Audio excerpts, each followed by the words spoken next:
Bonsoir à tous et bienvenue, Backcheck pour la 3e fois de l'année, déjà avec un après-midi complètement fou, 5 matchs avec des dénouements spectaculaires, des retournements de situation, des charges, des buts. On a absolument tout eu et on se réjouit de vivre toutes ces émotions avec vous. Eh bien, en présence de Geoffrey Vauclair, qu'est-ce que vous retenez de cet après-midi? Alors moi je vais dire chapeau aux Fribourgeois, après un début de match très compliqué, avec un gros cœur gros comme ça, ils ont réussi à gagner contre Langnau, donc chapeau les gars. Avec Laurent Meunier également. On retiendra la 9e défaite pour Bienne à Davos, alors qu'ils avaient le match en main et ils allaient gagner, mais Davos a réussi à aller chercher cette victoire et a mis Bienne avec 9 défaites. Donc dur pour Bienne en ce moment. Lugano et Serge Pelletier, retour en affaire, victoire à Berne cet après-midi. Nouvelle victoire donc pour l'équipe de Serge Pelletier, mais l'image du jour, qui l'eût cru? Après 35 journées de championnat, c'est Genève Servette qui retrouve sa place de leader qu'il avait déjà occupée lors de la 7e et de la 8e journée grâce à sa victoire contre Ambri Piotta. Félicitations aux Grenats qui ont battu Ambri Piotta. Chapeau. Chapeau, bravo.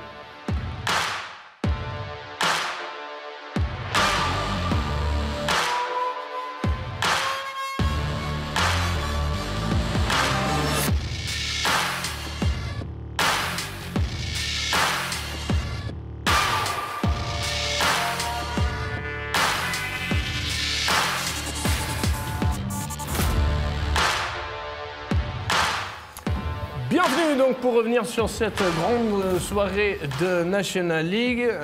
Stéphane, c'est la seule équipe où la loi de la moyenne, ça ne fonctionne pas. Hein. C'est Genève Servette qui se retrouve en Pour l'instant, ils n'ont pas été frappés. Bon, ils ont eu le pire qu'ils ont eu, c'est 4 défaites de suite. Ils ont joué 8 ou 9 matchs sans Tom Ernest. Mais il y a toujours quelque chose qui est tombé en place. Les étoiles sont alignées. Comme on l'a dit en avant-match, des fois, la mayonnaise, elle prend. Tu ne sais pas pourquoi. Puis des fois, elle ne prend pas. Tu ne sais pas pourquoi non plus. Mais là, du côté de Genève, sans avoir la meilleure équipe sur le papier, ça roule, c'est tout qui roule. Chapeau. Chapeau. C'est étonnant, c'est décapant, c'est... Tout à fait exceptionnel pour la formation de Ça fait plaisir, bien sûr. Puis c'est une équipe qui fait jouer des jeunes. En plus, des jeunes voix. Il faut apprendre de ça, justement. Il faut jouer Ça va donner l'exemple. Des idées. Avec des jeunes, on peut aussi gagner. L'équipe romande, hein. On sait que c'est un gros débat, notamment au Lausanne Hockey Club. Allez, on va commencer la tournée des patinoires de Suisse avec la rencontre entre le CP Berne et Lugano.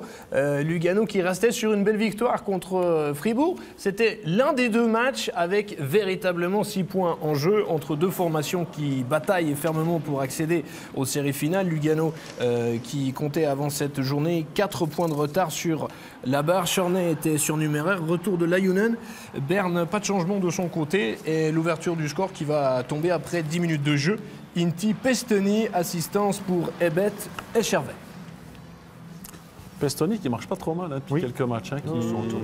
Zurich a fait un bon match récemment. En début de saison, il n'était pas utilisé, a été blessé, est revenu. Puis là, il y a de la glace, puis il va pas trop mal. Et puis un joueur qui apporte vraiment beaucoup à Lugano, c'est McIntyre qui avait commencé la saison avec Zug avant d'être transféré dans le courant du mois de décembre. C'est lui qui trouve l'égalisation ici sur cette passe. Il y avait Klassen à la 18e minute de jeu. Bien senti de la part de Klassen, hein, qui suit un peu depuis l'arrivée de McIntyre, qui est aussi un peu dans le mieux, donc qui a du plaisir à jouer avec ce joueur-là. Puis McIntyre qui a envie de prouver qu'il a encore clairement le niveau. Hein. Moi, j'ai jamais douté de ça, mais c'est vrai qu'il était un peu bouché à Zug. Et Lugano, c'est vrai qu'il gagne ses deux derniers matchs. Donc ça, c'est vraiment bien pour eux, quoi.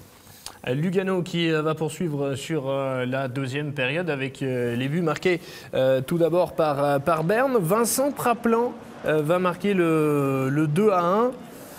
Praplan sur l'ensemble de cette saison, alors là il marque, mais Laurent Meunier n'a peut-être pas le rendement qu'on espérait de lui. Après, je trouve qu'il joue dans le jeu. Il fait depuis un petit moment, depuis 5-6 matchs, il joue mieux aussi. Mais c'est vrai qu'on attendait plus de lui.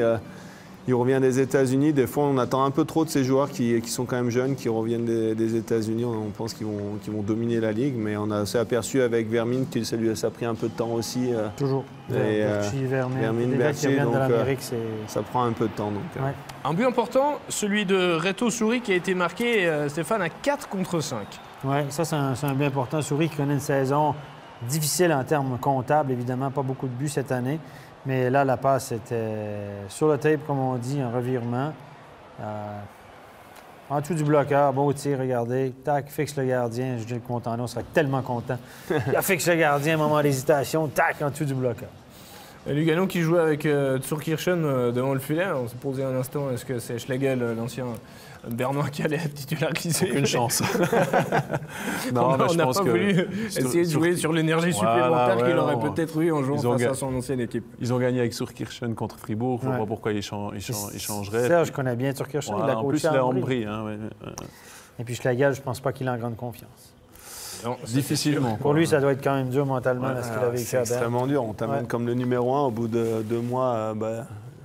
Une équipe qui a gagné qui était premier de saison régulière pendant 3 ans, se retrouve hors des playoffs et on met un peu toute la faute sur ton dos. Bon, quand tu es jeune comme ça ne doit pas être facile.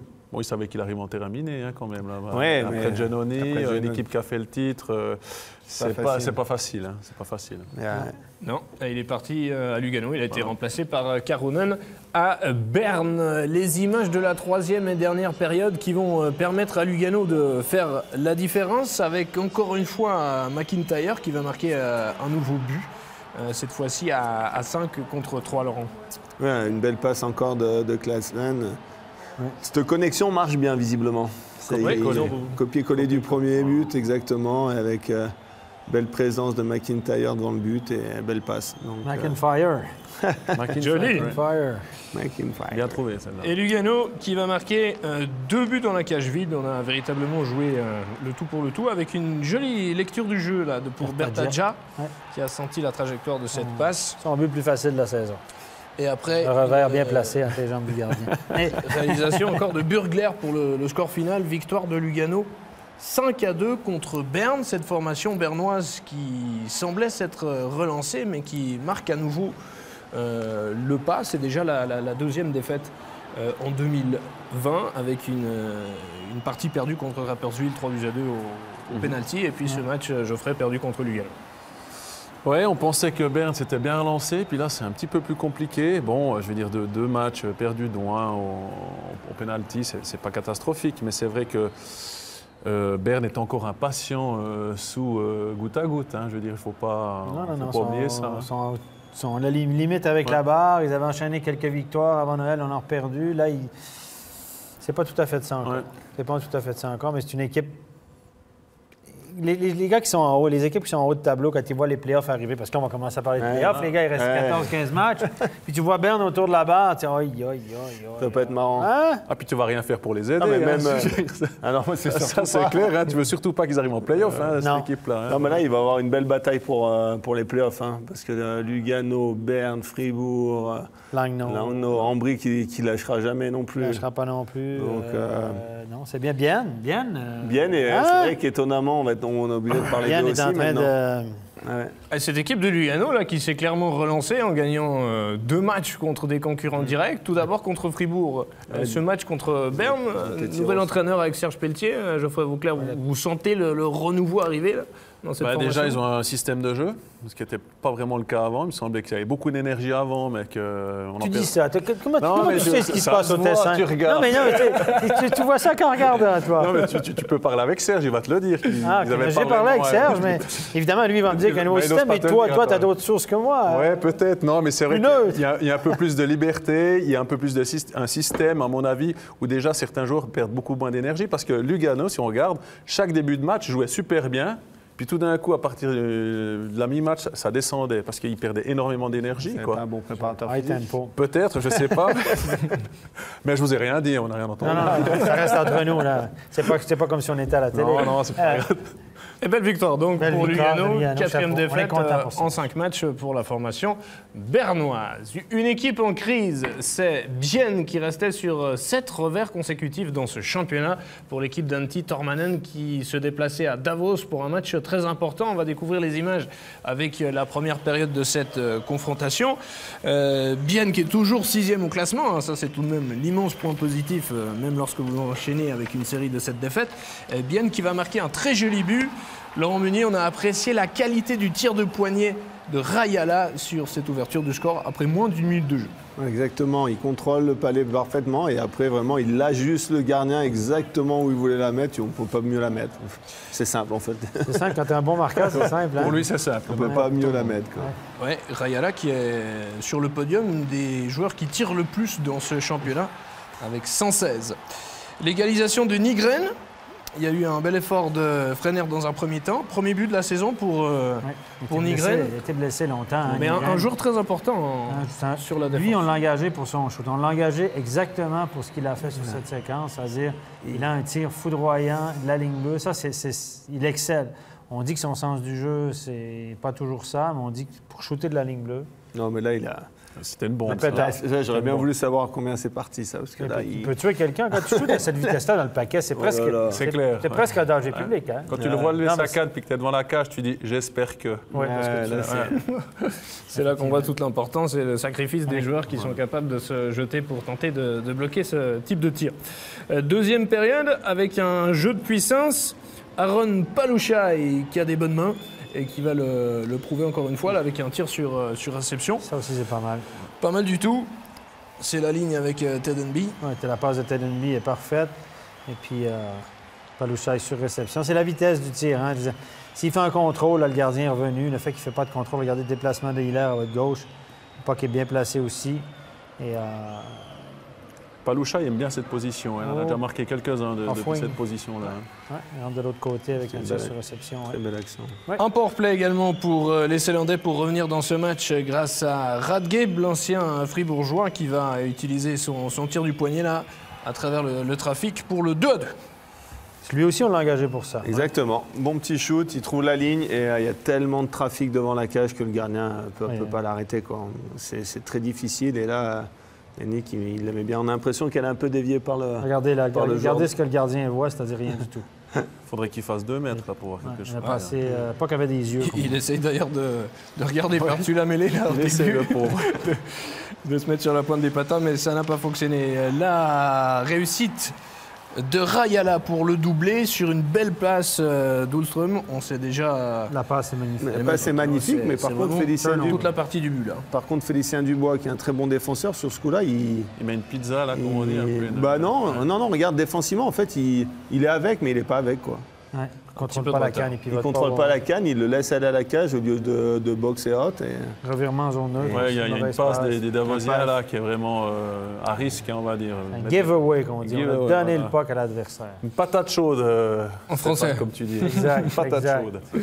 Sur la dernière période, on va voir encore une fois la fébrilité mentale de Bienne. C'est un peu la thématique. Quand ça va pas bien, ça va pas bien. Et bien, on va voir encore l'illustration cet après-midi avec l'égalisation ici de Ted Enby à 8 minutes du terme. Bienne qui n'arrive pas à conserver ses scores et qui encaisse ici retour de Davos. Mentalement, là, c'est compliqué de relancer cette formation zélandaise. Antti Tormanen, on en parlera peut-être après, on va revenir sur les images avec le but marqué en prolongation. Regardez, on parlait de la dimension mentale. Un but marqué à 3 secondes de la fin par Lindgren. Coach challenge demandé sur la séquence. Le but sera validé et donc succès après prolongation de Davos sur le score de 4-3. On parlait d'Antti Tormanen. Il est relativement passif au niveau des émotions sur le banc. On voit sur le dernier goal qu'on a vu, pas celui-là, mais sur l'autre, j'ai trouvé qu'il y a 5 joueurs de Bienne qui sont énormément passifs. Quoi. Ouais, alors moi je trouve que par contre, si tu parles du troisième but, moi je pense que Hiller, c'est un très mauvais rebond qu'il donne. Il n'y a personne devant la cage, il donne un rebond plein slot. Pour moi, c'est un puck qui doit contrôler, qui doit mettre dans une zone sans danger. Et voilà, quoi. Saint-Hilaire. Mais est-ce qu'il ne peut pas le blâmer. Non. C'est vrai que sur ce troisième but, pour moi, Hiller était un peu stratosphérique. C'est un miracle. Et là, il est normal. Là, il est un peu normal. C'est un très bon gardien, mais au début de l'année, c'était sur une autre planète. Et puis, il ne faut pas oublier que bien souvent, vous avez la différence comme à 10 secondes de la fin du match, à 3 secondes, et puis là, ça va un peu dans l'autre sens. Et la preuve ce soir. Donc, ça fait un petit bout que ça va dans l'autre sens. Ça fait un petit peu peur. Ça fait 8 défaites de suite, puis... Si vous comptez Ligue des Champions, Coupe de Suisse, ça fait 10. Et là, mentalement, tous les casques, là, ça va commencer à être un peu dur. Bon, ce qui est tout à fait extraordinaire, c'est que Bienne, malgré ses 8 défaites, se retrouve toujours parmi les 8 meilleures équipes du championnat. C'est ce qu'on disait. Sente le souffle des autres dans le Oui, mais là, ça va commencer ça reste hallucinant de pouvoir connaître sur un championnat de 50 matchs une série comme ça de 8 défaites et de rester encore parmi les meilleurs du pays. Parce qu'on l'a toujours dit, dans ce championnat-là, quand tu n'as que 50 matchs puis tu pars de façon extraordinaire, comme l'année dernière, comme cette saison, ben, tu as un coussin. Mais là, le coussin, Il est tout petit là. parce que là, tu as Berne derrière, tu as Lugano, Ouais, il reste plus que la fourre là, sur le coussin. exactement. Allez, on va écouter une réaction. C'est la réaction de Fay qui nous parle justement de cette nouvelle défaite du HC Bienne. Kevin Fay, c'est une 8e défaite en championnat. Ça fait beaucoup. On a l'impression quand même que tout n'est pas à jeter sur ce match. Non, pas du tout. Je pense de venir ici à Davos, gagner le match 1-0, après mener au score jusqu'à pas loin de la fin. Je pense que ça montre que la bonne volonté, elle est là. Après, la bonne volonté, ça ne suffit pas. Des fois, il manque quand même un petit quelque chose. Tout de même, le HC Bienne, comme il joue actuellement, en tout cas comme il a joué ce match, il n'est pas en crise. Non, mais gentiment, il n'est pas en crise. Mais si on joue tous les matchs comme ça, puis on perd tous les matchs de prolongation, on loupe la phase la plus importante de la saison. Puis je pense tout simplement ça ne suffit pas. Il y a des détails qu'on ne fait pas juste et puis il faut gentiment les voir quoi. Pour vous maintenant, on peut parler d'urgence?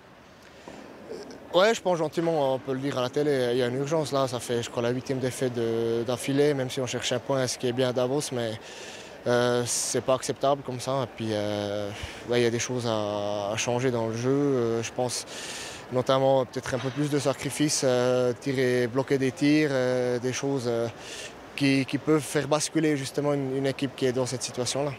Merci bien. Alors, si on peut le dire à la télé, Ouais, il y a urgence. si on peut le dire à la télé, On va le dire, il y a urgence. Non, mais ça pour fait Bienne. plaisir, une interview comme ça, d'un joueur qui dit un petit peu que oui, ça va pas, on peut pas continuer comme ça. Parce que les fameuses toujours interviews lisse. lisses, on sait que les Toi, joueurs tu étais sont... comment alors en entrevue? Ah, moi, j'étais langue de bois.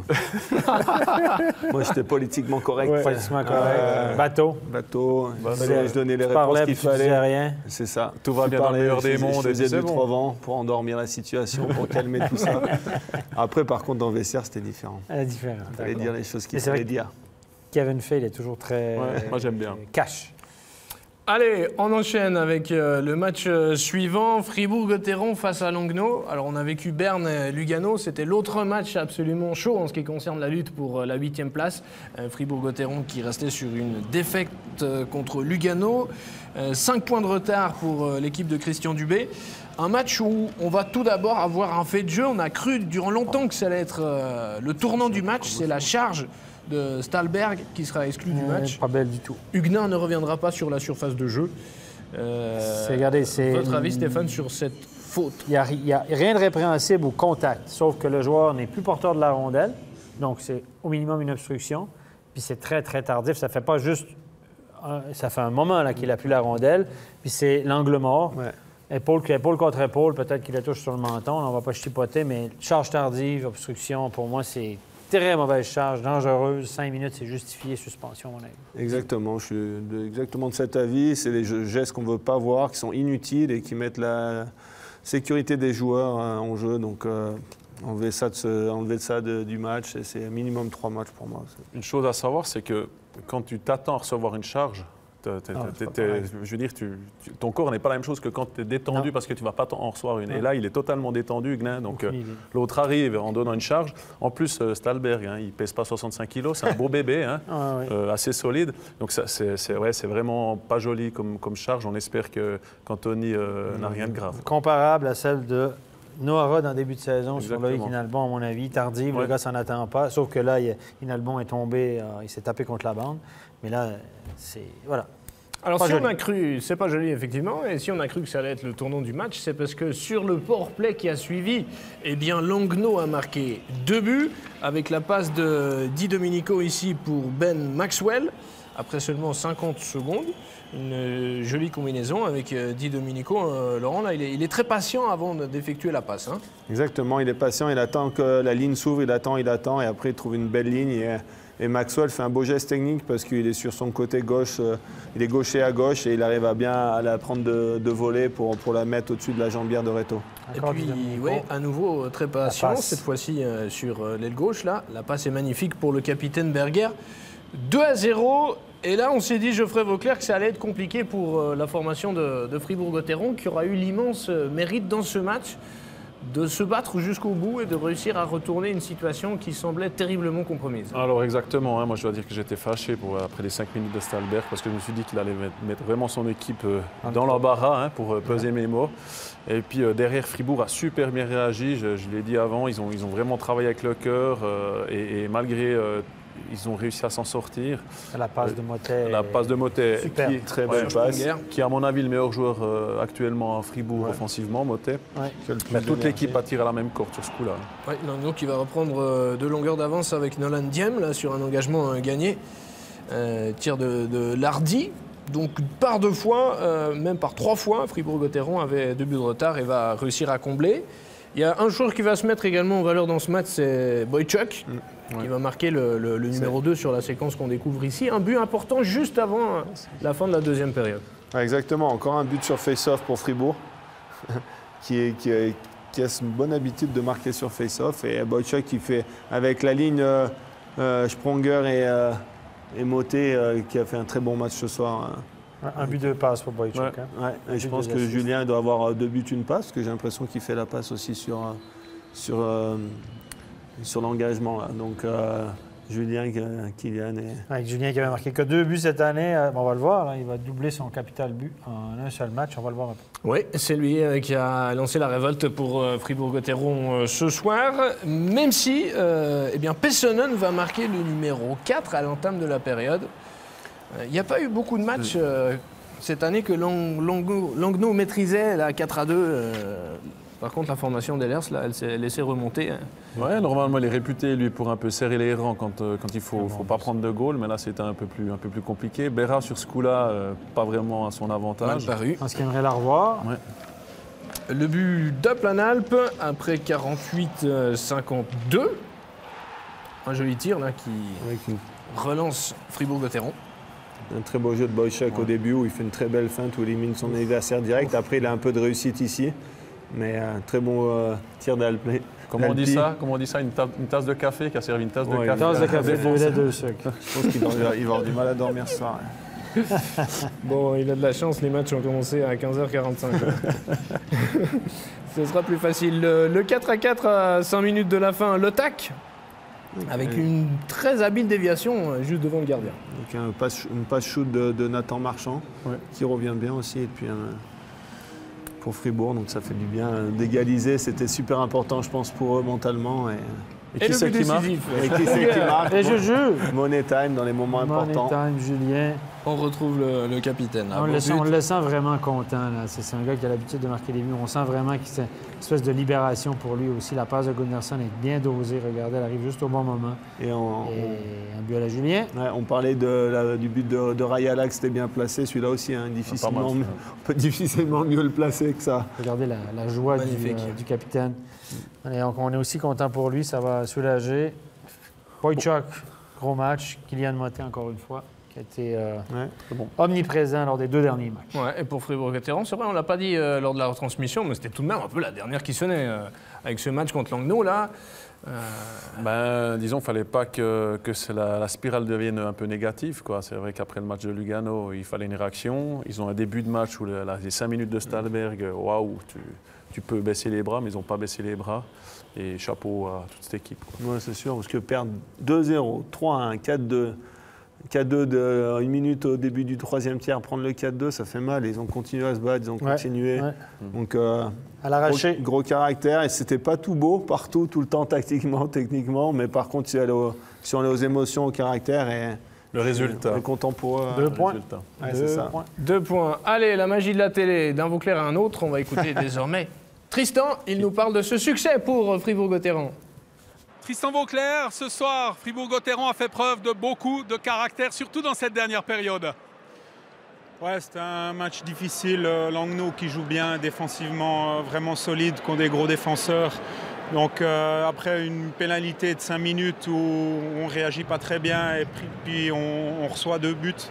Mais je crois que l'état d'esprit est vraiment différent. Je crois que depuis 3 matchs, malgré qu'on a perdu les 2 devant contre Zug et Lugano, il y a l'état d'esprit qui est différent et puis on travaille beaucoup plus fort, puis on amène beaucoup plus de puck au but, puis plus de trafic, ce qui fait que ce soir, je crois que ça s'est lâché et puis on marque 5 buts.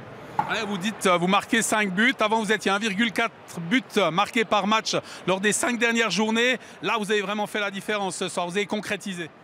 Ouais, c'est ça. Comme je dis, depuis 3 matchs, on essaye vraiment d'amener beaucoup de pucks devant le but adverse, vraiment d'avoir beaucoup plus de trafic. Je pense que contre Zug, en deuxième période, on aurait pu vraiment faire la différence en marquant le 3-1 parce qu'on a eu des grosses chances. Il manquait cette réussite, mais ce soir, on savait qu'on n'avait pas le choix. On a joué jusqu'au bout et puis ce qui nous a sauvés, c'est ça, c'est que mentalement, on y a cru et puis on avait vraiment le couteau entre les dents et puis on est allé au maximum. Vous auriez pu tout perdre ce soir, les 3 points. Vous en faites 2, vous recollez à la barre. C'est vraiment de bon augure pour la suite. C'est clair que 2 points, on aurait préféré 3, mais je crois qu'avec 2 points, on s'en sort bien. Maintenant, chaque match, ça va être la guerre. On regarde le classement, c'est comme l'année dernière. Chaque match, il faut vraiment se battre pour faire des points, pour ne pas devoir les faire plus tard en fin de saison. Je vous remercie, Tristan, et bravo. Voilà pour cette réaction, donc, suite à ce retournement de situation et la victoire de Fribourg-Gotteron. On passe à Genève Servette, le nouveau leader de National League. Après 35 journées, la formation de Patrick Aymon a profité de son succès contre Ambri Piotta pour s'installer bien tout seul au sommet de ce classement. Grâce à ce succès qui porte la marque d'Éric Fer, c'est lui, Geoffrey, qui va marquer pour une première fois un powerplay rondement mené avec tout de suite un but, 20 secondes de powerplay, elle peut qu'au fond. Ouais, exactement, super powerplay de Genève. Et puis on voit qu'Éric Fer, avec sa grandeur, son poids, il n'y a personne qui peut un peu le déménager devant sa cage. Surtout que la défense d'Ambri n'est pas très attentive, on va dire. Il y a un rebond et puis on voit que les gars d'Ambri sont un peu à l'arrêt. Mais là, il a marqué un but où c'est qu'on s'attend, où Éric Fer va marquer des goals, quoi. C'est vraiment, j'aime beaucoup le joueur personnellement, donc ça me fait plaisir qu'il ait une bonne saison. Et Laurent, il a marqué un deuxième but suite à un effort de Winnick sur l'aile gauche là, qui a construit une grosse partie de ce but. Exactement, il y avait un 3 contre 2. Je pense que le joueur d'Ambri n'a pas identifié ça et est venu mettre la pression sur la bande. Et Winnick intelligemment l'a amené pour libérer Fer dans le centre. Et après, Fer avait un peu d'espace et ajustait le gardien avec un très bon shoot en bas de la mitaine du gardien. Victoire donc 2-0. Il y a eu quelques polémiques cet après-midi, mais pas sur la séquence suivante. Pas ici sur le plateau. Rien. Pas sur cette charge de Jelovac qui sera exclu pour le match sur Tanner Richard. Là, tout le monde est d'accord pour dire, Stéphane, le mot charge ne vous paraît même pas approprié pour cette séquence. Il a pu son opposant contre la bande pour lui couper la barre et la route.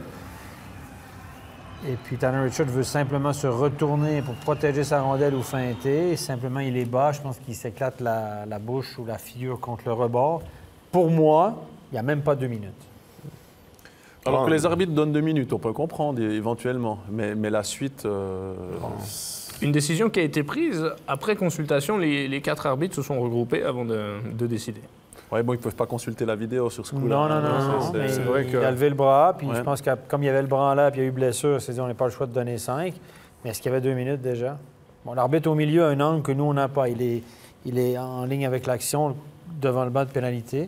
Et pour moi, si on commence à donner des pénalités majeures pour un truc comme ça, là... Ça devient compliqué. Ça devient compliqué. On enlève le jeu physique. Non, mais là, c'est facile.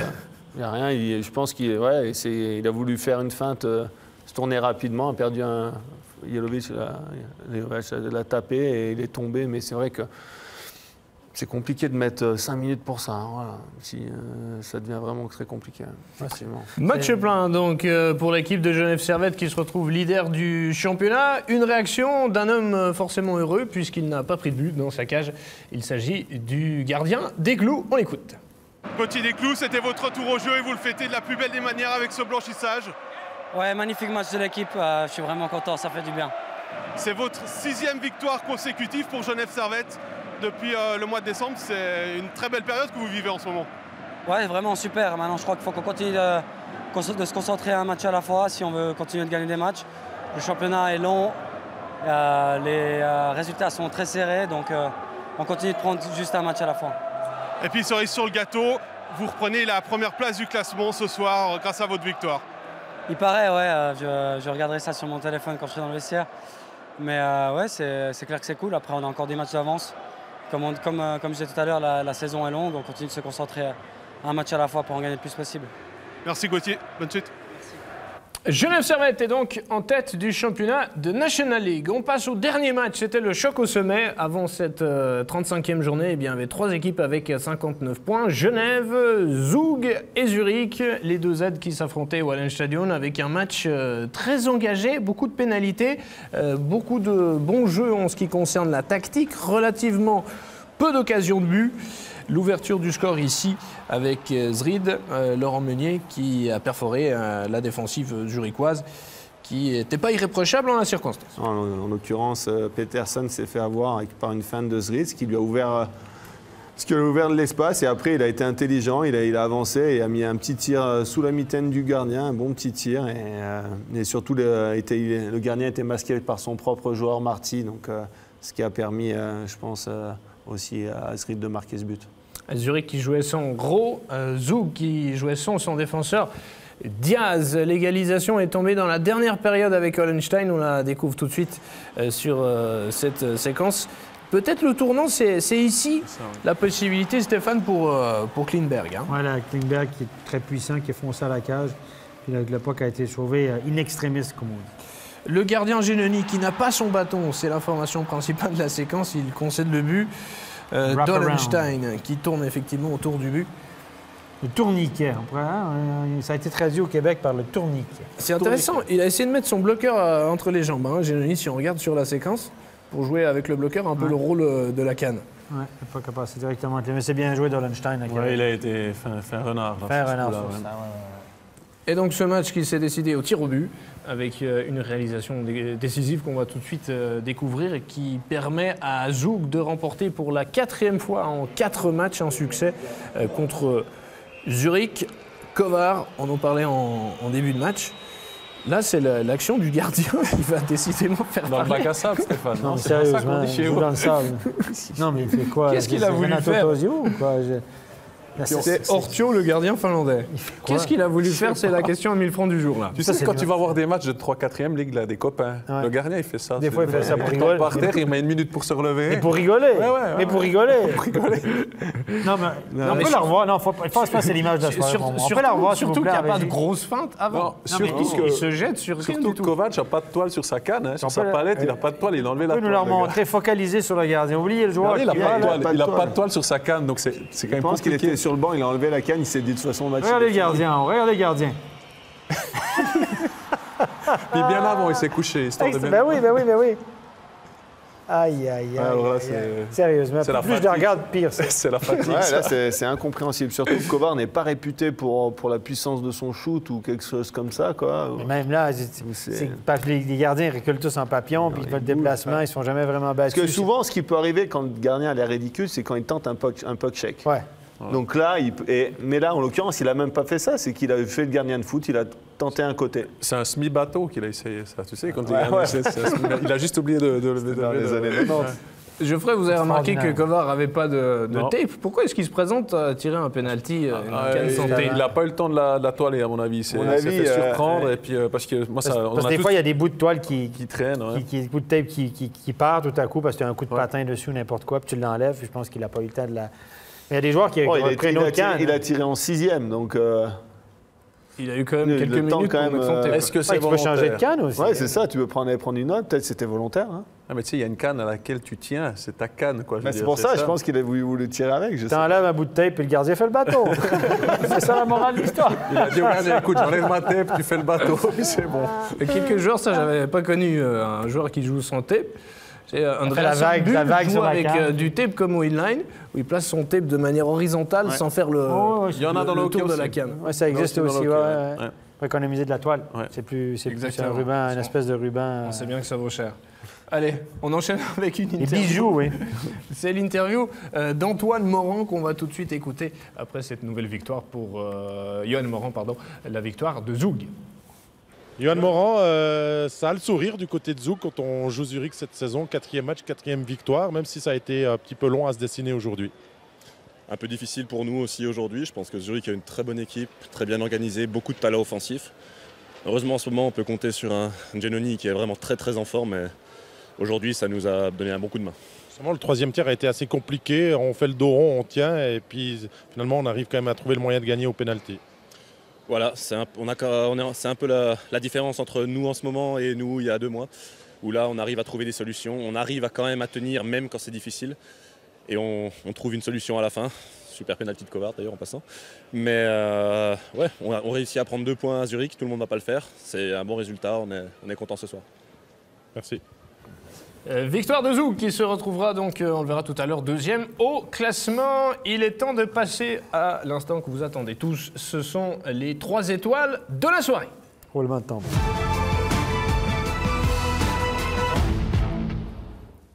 Incontournable. Allez, on commence avec la 3e étoile, Tony Rayala. On vous avouera que le positionnement dans la hiérarchie dépendait un petit peu du succès ou pas de Biel. Mais il n'avait pas marqué depuis longtemps. Il avait marqué, je pense qu'il avait 3 ou 4 buts dans ses 14-15 derniers matchs. Un peu comme Hoffman avec 2 en 13. Il était parti très fort à ralenti, fameuse-loi de la moyenne. Ce soir, 2 buts.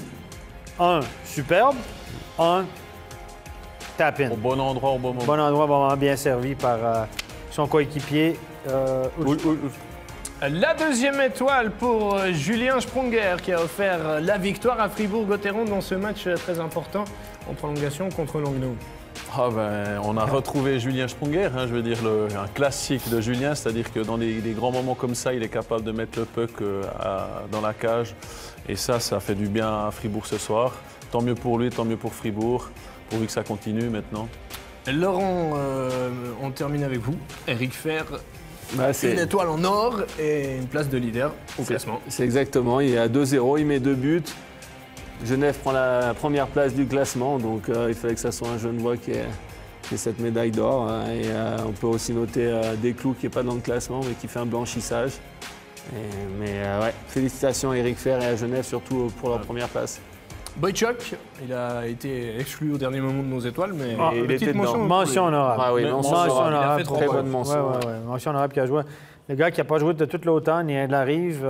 Team Canada a été gentil pour le prendre à la Coupe Spengler pour le remettre un peu en selle. Là, ça, c'est organisé avec Team Canada. Et là, franchement, il a fait le job. Très bien joué. Il relance Fribourg ce soir avec son but. Oui, clairement. Allez, il nous reste encore le classement à découvrir avec les résultats. Les Genevois, la Swiss League également. Assis. Les Genevois restaient assis. La victoire, beaucoup de matchs après le temps réglementaire. Les tirs au but ont été nécessaires pour Zug, les prolongations pour Davos et Fribourg. Genève 2-0 facilement contre Ambri Piotta et puis le succès le plus large pour Lugano.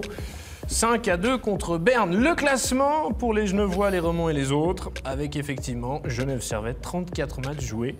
62 points, tout en haut installés dans ce classement de National League. Ils ont 2 matchs de plus que Zug et Davos, mais quand même, prenez une photo, c'est assez sympathique. Mais près de 20 points d'avance sur la 9e place, alors que beaucoup de spécialistes plaçaient l'équipe quand même sous la barre avant le début du championnat. À peu près tout le monde. La Swiss League, avec des matchs également cet après-midi, la victoire des Getseka Lions 4-2 contre Sierre, qui avait besoin d'une victoire pour essayer de se rapprocher de la 8e place. Cloton a gagné, carton de Langenthal, et puis 3 matchs encore en cours, avec notamment Ajoie qui pour l'instant s'incline à Holton sur le score de 3-0. 1-1 entre Chaux-de-Fonds et Turgovie, le classement là aussi, avec quelques résultats qui ne sont pas terminés, mais Cloton est toujours en tête à Joie avec ses 69 points et qualifié pour les séries finales. Sierre a 11 points de retard sur la 8e place. Ça va être compliqué, ça va être compliqué pour Sierre. Un petit peu compliqué. Oui, mais par contre, ils ont de la distance avec les Ticino Rockets qui n'en finissent plus de perdre. Et avec le système des play-out, maintenant, je pense que Sierre peut respirer assez tranquillement. Parce que Ticino, savoir s'il y a une relégation. On parle qu'ils vont peut-être annuler ces relégations. À cause des farm teams? Oui, pour sauver les farm teams. Longue discussion. C'est le prochain studio, le match mercredi à Sierre. On arrive au terme de cet après-midi. Merci messieurs. Merci à vous. Merci Geoffrey Vauclair et Laurent Meunier et puis Stéphane Rochette également. Bien merci. sûr. Mercredi donc la Swiss League On et puis sera à Sierre. le prochain studio de National League c'est pour vendredi avec le leader Genève Servette qui sera opposé à Berne. À tout seigneur, tout honneur. Voilà. Merci à toute l'équipe technique également autour de Michael Bartels ce soir. Très bonne soirée à vous et à mercredi et vendredi donc pour les prochains studios sur MySports. Ciao. Bye. Ciao.